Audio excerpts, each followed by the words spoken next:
Welcome everyone, it is Hazmy here, and in this 3-part video series I'll introduce you to Amplitude Studios' brand new addition to the Endless universe, the much awaited Endless Dungeon, a spiritual successor to their previous roguelike masterpiece, Dungeon of the Endless. So what exactly is Endless Dungeon? Picture it as a heady cocktail of your favorite game genres such as roguelites and tower defense games, combined with snappy twin-stick shooting mechanics for a simple yet engaging action combat, all of this forming a unique and addicting hero dungeon crawler in the Endless universe, ready to gobble up your hours whether you're flying solo or playing co-op with friends, all thanks to its nifty procedurally generated space station. But hold your warp drives, that's a whole lot to digest in one go, right? So why don't we explore one interesting tidbit at a time.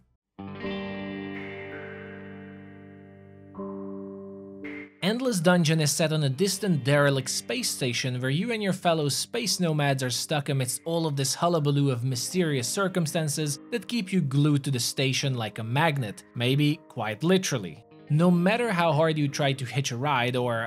meet your untimely death, fate or something even more mysterious keeps you trapped in an endless loop of escapades, reloading you into the saloon. Your main objective will be to travel through the various districts of the station, face its horrors and secrets, and try to reach the mysterious reactor core that might hold the answers to everything that's happening around you. The core gameplay loop will revolve around traversing through a labyrinth of corridors and rooms, making strategic decisions about which doors to open and which ones to keep shut, as each of them can be a path towards the core of the station or can be another pit stop with fresh monster spawners. Beware, as each door you open cranks up the danger level and increases the odds of a monster wave crashing your party. In Endless Dungeon, it's all about pacing, one room at a time. Once the exit is revealed, you'll have the final task of each level to escort your faithful crystal bot from start to finish and protect it from the last infinite wave of enemies that will thoroughly test the defenses you prepared and try to stop you. Keep your crystal bot as healthy as possible, since they also have only limited health available that you have to manage throughout a single run.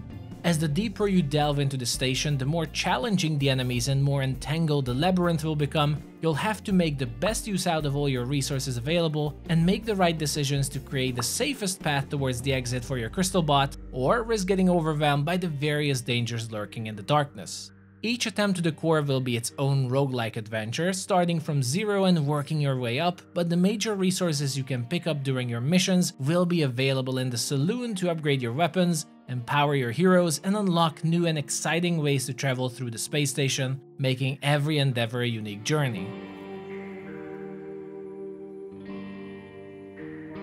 So Endless Dungeon is a hero-based game, which means you'll be able to choose from a set of available characters with a wide range of abilities, anywhere from a traditional space cowboy Blaze, who loves big guns and explosions, to a more healing-focused plant whisperer Shroom to keep you in tip-top shape and heal. But there are even other utility and supportive characters like the Sweeper, who's more tech-savvy and can boost your defense turrets for a more passive and classic tower defense playstyle, if that's what you prefer. Each of our heroes have their own talents to choose from and ultimate abilities to wreck with, but each of them also feature their own unique questline you can explore and uncover through various challenges and tasks that will be highlighted as you delve deeper into the station. Experiment who you like to play with, mix and match the different characters in a party of 2 or 3s, and discover some of the coolest combinations to play with, as there's more than one way to succeed, and it's up to you to choose how much you rely on your own weapons or building turrets for defense.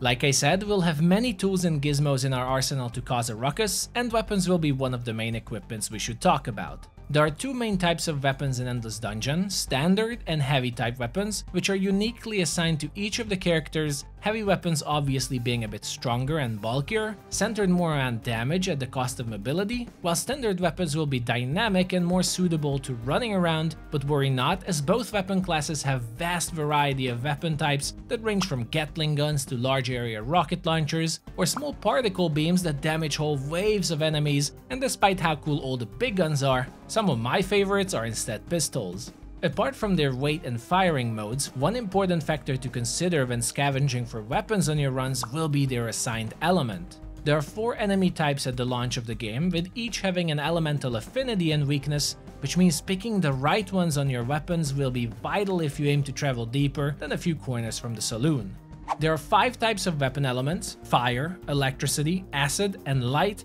with a final neutral option as well, each ready to zap, sizzle, or corrode your way to glory. You'll have the opportunity to boost all the different elements and playstyle with your hero upgrades and level ups, so once again, don't be afraid to experiment and try out everything. The other main means of destruction at our disposal will be turrets. As you progress through the depths of the space station, each room you unlock will have a random number of turret slots you can spend your industry resource on and construct a turret. Just like weapons, turrets will have the same variety of elements and damage types to choose from, such as flamethrowers, acid pools, Tesla turrets, or even buffing and debuffing stations, but at the start you'll only start with a measly straight shooter with neutral damage, and unlike weapons, you cannot just find turret blueprints laying around everywhere, but instead, you will have to gather up your science points, and once you've located a research station, you'll be able to choose from a random group of 3 turrets you'd like to unlock for the run, and protect the station until it's finished, as it will draw in some unwanted local attention.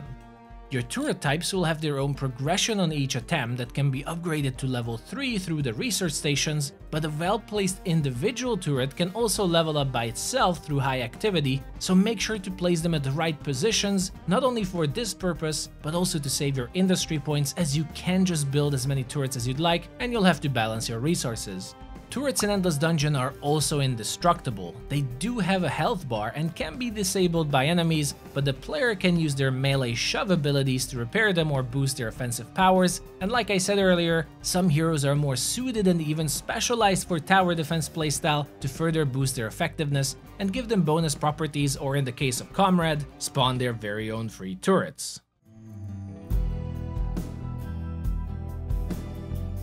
Now that we have discussed both weapons and turrets, it's time to introduce the final piece of the puzzle, that is resource management, as it is also a vital and core part of Endless Dungeon. As we travel deeper and deeper into the station, there's 3 major resources we'll have to balance and keep track of: food, industry, and science, with dust as a special resource we'll talk about in the 3rd episode. One of the key points of the game-to-game decision-making in Endless Dungeon will be choosing how to manage your resources that are distributed through each unlocking of a new room, carefully choosing what type of generator you'd like to build on the limited slots that are available to increase production, and then deciding what to spend those limited amounts on from various opportunities and facilities you'll find randomly scattered around. We've already discussed that the main purpose of the industry will be to build turrets in your rooms and science to upgrade them or research new ones, but you can also find an odd shopkeeper here and there who will be willing to trade weapons and upgrades in exchange for one of the resources, depending on the district you're in.